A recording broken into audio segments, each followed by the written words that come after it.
नमस्कार दोस्तों, स्वागत है आप सभी का भोजपुरी रेसिपी चैनल में। तो आज की वीडियो में हम जानेंगे करवा चौथ व्रत पारण की थाली में क्या क्या होना चाहिए और करवा चौथ व्रत पारण कब करना चाहिए।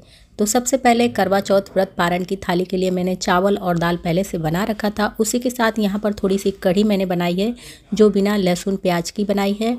और फिर जो हम प्रसाद में जो भी तैयार करते हैं करवा चौथ प्रसाद के लिए प्रसाद, वो सब प्रसाद इसमें रखा जाता है। तो प्रसाद के लिए मैंने चावल के लड्डू बनाए थे तो वो चावल के लड्डू इसमें है। चावल की खीर बनाई थी तो वो खीर भी इसी में है। इसी के साथ ये चना दाल के फारे हैं, ये भी इसी में रख देना, इसी थाली में। और यहाँ पर बिना लहसुन प्याज की मैंने आलू गोभी की सब्ज़ी बनाई है। सब्ज़ी आप अपने पसंद के अनुसार जो भी सब्ज़ी पसंद हो बिना लहसुन प्याज की बना के तैयार कर सकती हैं।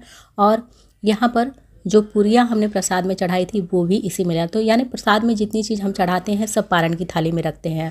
और इसी के साथ प्रसाद में जो फल चढ़ाए गए थे वो भी इसमें ले लेना है। तो हमारी तरफ यही सब होता है पारण की थाली में।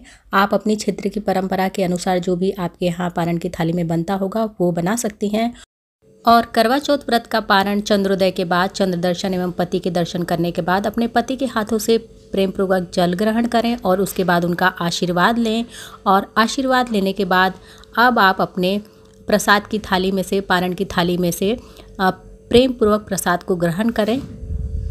आशा है कि आज की वीडियो आप लोगों को पसंद आई होगी। अगर ये जानकारी आप लोगों को थोड़ी सी पसंद आती है तो वीडियो को लाइक शेयर करना बिल्कुल भी ना भूलें। और अगर चैनल पर नए हैं, मेरी और भी इसी तरह से की वीडियो देखना चाहते हैं तो प्लीज़ चैनल को कर लीजिए सब्सक्राइब। मैं आप लोगों से मिलती हूँ फिर किसी अगली नई वीडियो के साथ। तब तक के लिए नमस्कार।